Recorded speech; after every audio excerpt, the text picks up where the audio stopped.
Chris, you became an elite fighter overnight. I'm guessing that might have been a little strange at the beginning. Is that all worn off by now? No, because I've considered myself an elite fighter for many years. I just don't think I was recognized as one. That's what happened overnight, was the recognition. The work that we've been doing, that quote-unquote overnight sensation takes 10 years. So, I was referring to the recognition part. Yes, yeah, I understand. But yeah, no, it's the recognition. It came, but everything's been so fast. I've just really been focused on everything in front of me. I really enjoyed everything building up to the Ruslan fight. It was cool to do those kind of media events and roundtable stuff. For me, because as a young guy, a young kid, I was watching these fights. I was watching Oscar De La Hoya do these things. And that's what you think about when you're a kid. You think about the stuff that you're gonna want to do one day if you were there.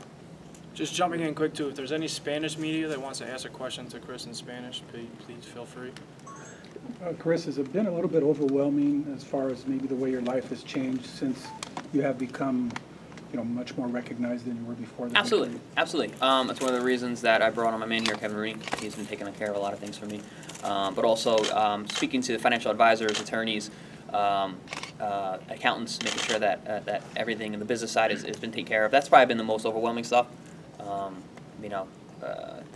The money has changed dramatically, and taking care of my finances became a full-time job. So, and I didn't know how to do that. So right after the Ruslan fight, I pretty much went to school myself, talking to as many people as I could financially to get a handle on what the next steps are for the future, to make sure everything is lined up, so I don't have to worry about that. And it's helped tremendously. I can sleep well at night. So. What do you want to do? In terms of with the money that's coming in. Oh, well, I set up a 401k and a pension plan and payroll services. Got health insurance now, which I haven't had for a couple of years. So you were fine without any health insurance? Yeah, so I'm just making sure that stuff's all taken care of, and it's tough. I think for young fighters and guys who are making it, our young champions, they don't know how to do that. I didn't know how to do that. Paying taxes. We don't pay taxes. Was money ever a motivation like that, or what was your motivation coming up in boxing? When I was coming up, my plan or my goal, I wanted to win a world title, and I wanted to pay off my school loans. I obviously undershot my goals in that case. Sorry, do you think you don't get enough credit for your power?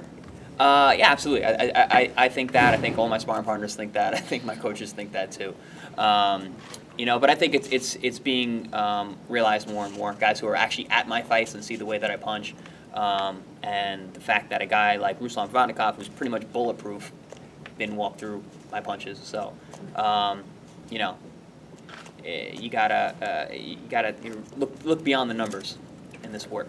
Do you think you fought your way out of trouble in the first round of that fight? That it helped you to get the fight? Because if you would have just outboxed him in a boring and won, 120, 108, running away with it, they might have said the guy's boring. But you went down, you were in trouble, and you fought back and won. Do you think that helped you? Yeah, I said if I won the fight the way that we had planned, I wouldn't have got this fight.